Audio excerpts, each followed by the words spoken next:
Welcome one and all to the Hammer Territory Podcast. My name is Shawn Coleman. Hope wherever you are and wherever you are listening, you are ready for the two most exciting words when it comes to the Hammer Territory Podcast. That is emergency podcast. And of course, the reason why the Braves have made a needed move. And of course, hey, I use this for my podcast partner, Stephen Tolbert. I'm going to use it for one of my other favorite podcast partners, the law firm edition of Hammer Territory, Scott Coleman, one of the best when it comes to breaking down the Braves. Scott, it's emergency podcast time, because the name that the Braves have acquired is Lane Thomas of the Kansas City Royals. That's right, Sean. And, Lane Thomas is a player who I think for a couple years now, we've kind of connected the dots as a possibility for the Braves. And, we're going to, of course, get into Lane Thomas. They also acquired Bailey Falter, who's a mildly interesting left-handed arm. But, to me, my big 1,000-foot takeaway, Lane Thomas, maybe not a perfect player, maybe a bit of a flawed player, to be honest. But Lane Thomas also does some things very, very well that the Braves have a clear need for. And he really should help this team out down the stretch. Absolutely. And so the Braves mixed it up a bit, on a night where Ronaldo Lopez, potentially could be out for, a bit of time because of a knee injury. It seemed like pitching was going to be the main focus of the Braves. They mixed it up a bit, going with an offensive addition through the trade deadline at first. Let's talk about how it makes sense as we mix it up, engineered by Fastenal.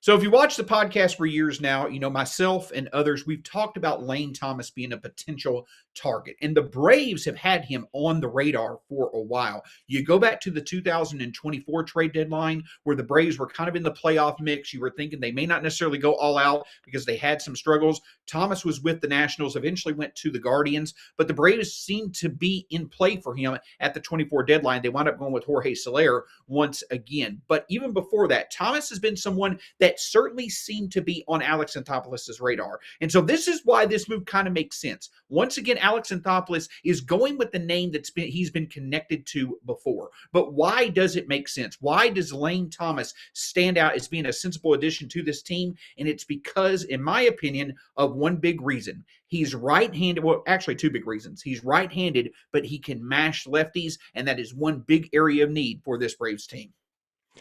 Absolutely. And you look at Lane Thomas's career numbers against left-handed pitching. He has an OPS north of 800. This season, he's 30 years old now, so he's a bit of a veteran. This season against lefties, he's been equally as good. I believe he has a 120 WRC plus against left-handed pitching. And when you look at this Braves team right now against lefty starters, and you can rest assured they're going to see some good ones down the stretch and in October, when you look at that lineup, they really could use one more bat to hit to hit left-handed pitching well. And that's something that Lane Thomas will do. And I think Thomas is versatile enough because he has a decent enough on base, has a little bit of power, and he has some great speed too, which is another underlying aspect of why Lane Thomas is valuable. You could slot him in a lot of places in your order. And then even on nights when you're seeing a right-handed starting pitcher, then Lane Thomas becomes a much, much improved bat in the late innings to face a lefty reliever whenever that time comes. So again, there are some flaws to Thomas, but I think for what he's going to do and what he's going to bring to this Braves team, it feels like a really good first step from Alex Anthopoulos at the trade deadline. There are clearly still some other needs, especially with Ronaldo Lopez being in jeopardy now. I think that the need for pitching is even greater than it was 24 hours ago. But I do like this move on the surface. Maybe not a super flashy guy, maybe not someone who's going to come in and, has like Joe Adell upside if it all finally clicks one day. But I do think Thomas is going to really help this team out with what he does well. And more on why Lane Thomas was the pick over a Joe Adell or other right-handed hitters, a little bit later on in the pod. But I think that you hit the nail on the head. And it's especially against left-handed pitching where the Braves needed help. The right-handed hitters for the Braves this year have a combined 83 WRC plus against left-handed pitching. That ranks 28th in Major League Baseball in such scenarios compared to all the other teams. They basically saying that when it comes to right-handers hitting left-handers, the Braves have been among one of the worst groups in baseball. And Lane Thomas is a 133 WRC plus. You want to tap into that track record. And the Braves also have a history of helping hitters get back to their better days when it comes to them coming to to Atlanta versus where they recently were. So even though the power numbers were down for Lane, you feel like he could definitely get better in Atlanta's system. And the one other thing that really intrigues me, Scott, about this, you mentioned it, Walt Weiss, I think one of the strongest aspects of him as a manager so far is his late game ability to know when to tap into those matchups,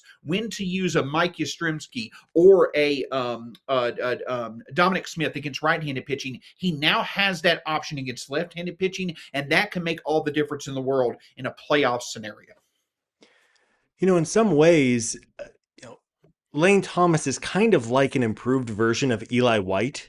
And we will Yes. say, as we sit here, it's about 10:30 Eastern on Saturday night. So the Braves have not officially announced the transaction. They have not officially announced who's going to be removed from the active roster in order to make place for Lane Thomas. But to me, Thomas has kind of more of a proven track record than Eli White. And look, Eli White is a valuable baseball player. He does some things well, but I think Lane Thomas is an upgrade for that role. And you think about now, Thomas will be a platoon partner with Mike Yastrzemski. But on top of just the bat that we talked about, defensively, his outs above average, his range is kind of all over the place. To be honest with you, this year it grades out poorly in the outfield, which is kind of odd for a guy with his speed. But a superb arm. His arm value in Baseball Savant is 94th percentile this year. His arm strength is 93rd percentile this year, and his sprint speed is 92nd percentile. So he's one of the fastest players in the league. And then the added bonus that Lane Thomas is an outfielder is that now you very likely can ensure that Mauricio Dubon is going to be available to play shortstop or third base or second base or wherever, because you've added another outfielder in the mix. I think it was really important to add that outfielder in the mix because now you have four, assuming everybody is healthy, and you just have a little more versatility than you had 24 hours ago. Absolutely. I think that that's a great point. This is an improved Eli White, and that makes a bit of a difference. Eli White probably has more range to be able to cover in the outfield, so that's an aspect to his game. But I think that you can look at Lane Thomas maybe not being as fast, but probably just as much value on the base pass, certainly has a stronger arm, and I think a much more trustworthy track record against left-handed pitching, and that's just simply what the Braves needed. But the big thing that stands out is that when the Braves face a left-hander in the playoffs, they now have an asset that they can insert in the lineup that makes it deeper. And if they need to use him in late-game situations, he's not someone that's going to hurt. He actually can be used in multiple ways, as a pinch runner, as a potential defensive replacement, or if he's facing a left-hander as a pinch hitter late in the game, you could put him out in the outfield and not be concerned about that defense. And that's what I think the Braves were going for with this addition. Yeah, and I think it just really brings some more versatility to this Yes. group. And, Lane Thomas, he's not a prolific base stealer, or at least he hasn't been the last couple of years, but, he can fly. So I do think that's something, this Braves team is a little heavy footed. I think that's fair to say. You look around, especially after the injuries, Acuna is not lighting it up on the base pass like he used to. Michael Harris can run a little bit, but he's not like an 80 grade runner out there. Ozzy Albies is only getting older. Matt Olson's very slow. Austin Riley's not a super fast option. Mike Yastrzemski's not very fast. So, it is a nice influx of some speed. And in October, when every at bat and every inning takes on such a high level of importance, you never know when having kind of more versatility with your roster can come into play, when maybe you do need a runner to try to steal second base in a tie game late, or you get a leadoff double and you're tied in the bottom of the ninth and you need to get that runner home somehow.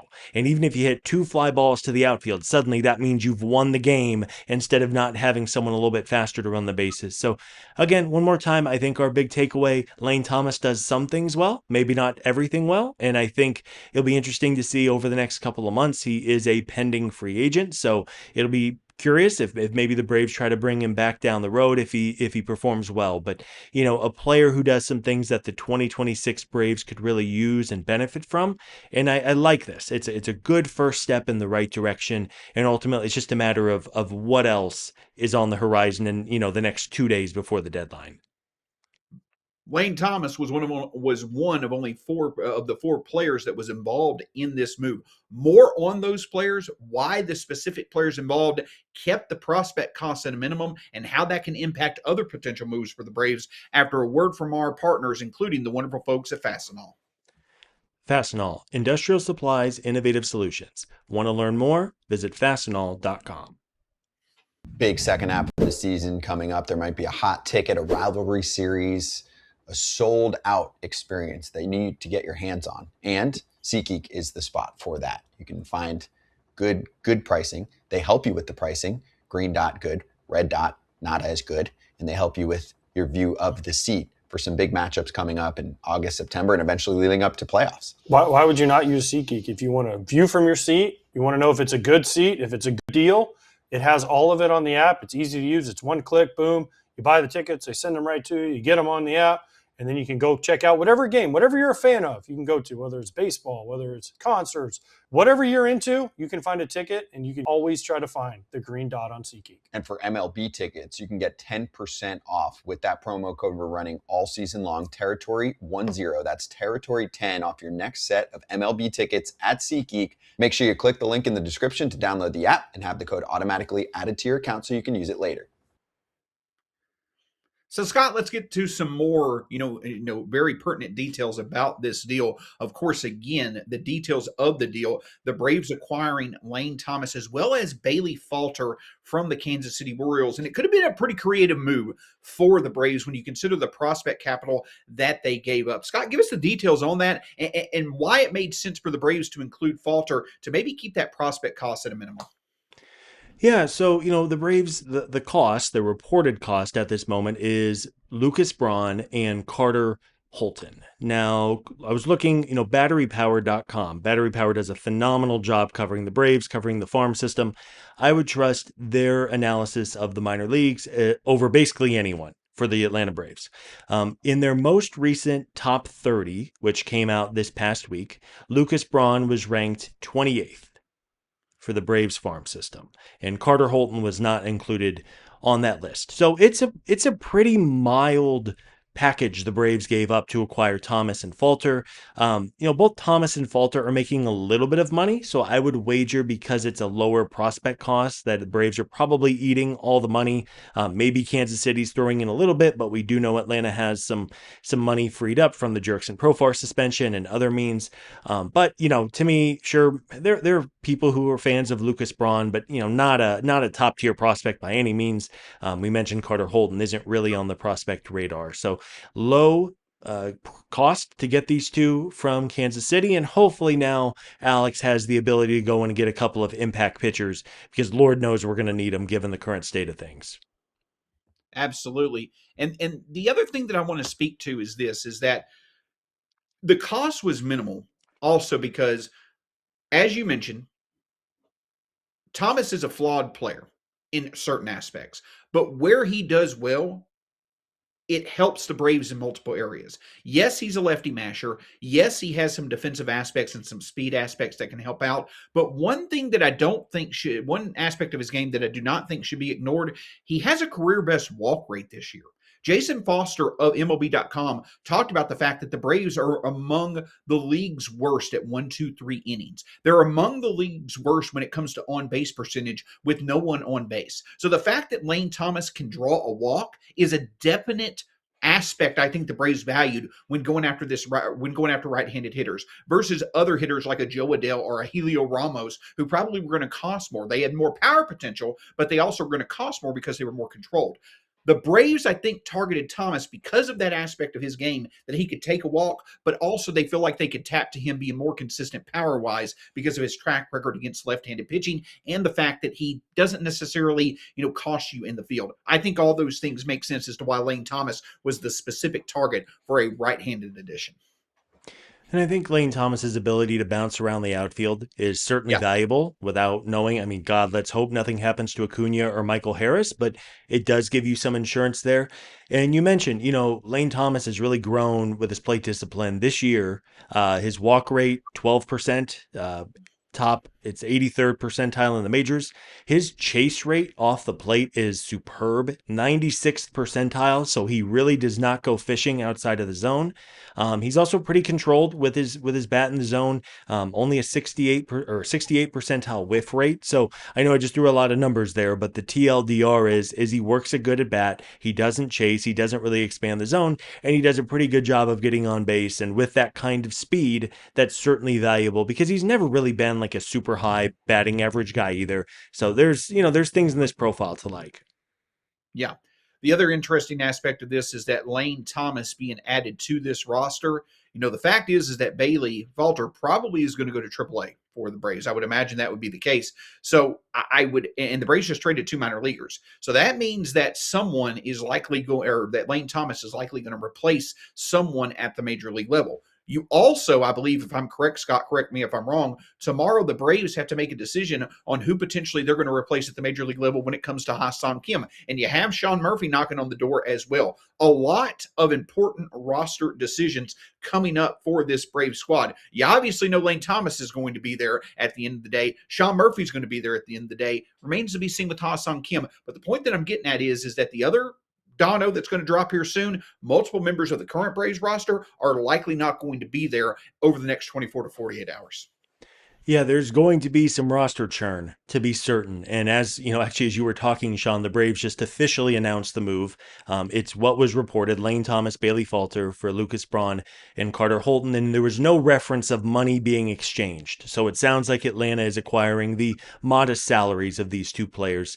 In terms of the active roster, it's really going to be interesting because Sean Murphy is getting closer and is having a good rehab assignment. Joey Bart has been fine as a backup catcher, but, given the injury history for Sean Murphy, I think you would certainly like to keep Joey Bart around, but that might be easier said than done because they just don't have a ton of roster spots at the moment. We mentioned Eli White is pretty redundant now with Lane Thomas, but the Braves seem to like Eli White quite a bit. And then Jorge Mateo, while he was having a kind of a nice couple of weeks, it's really kind of fallen off since then. And I kind of think that Ha-Seong Kim is going to replace Jorge Mateo. That based on some comments from Walt Weiss, Jim Jarvis has won over some favors with his glove, and of course he's a great story, and Walt Weiss really has talked highly of Jarvis, but he might also have minor league options that come into play. But it really is, over the next 48 hours or so, it's really going to be interesting to see just how much of this roster is going to turn over, because we know there's going to be some on the position player side and inevitably on the pitching side as well. Absolutely. And speaking of the pitching side of things, the Braves have made the move to add to their offense. We knew that it kind of had taken a back seat a bit, again with, more injuries and, just the simple fact the Braves just need some guys who can eat innings. But the Braves made a minimal prospect move in order to add someone who could significantly improve their offense where they needed it against left-handed hitters or left-handed pitching. So the offense, I just don't see another move being made. This was a good move for the offense. Now the focus is solely on pitching. And the fact that you were able to keep your prospect costs at minimum, you have all of that in place. The focus is now on pitching. And Scott, I feel confident in saying it's probably going to be multiple moves to really help out the pitching side of things. I will say, maybe I'm being greedy. I would like them to add another left-handed bat.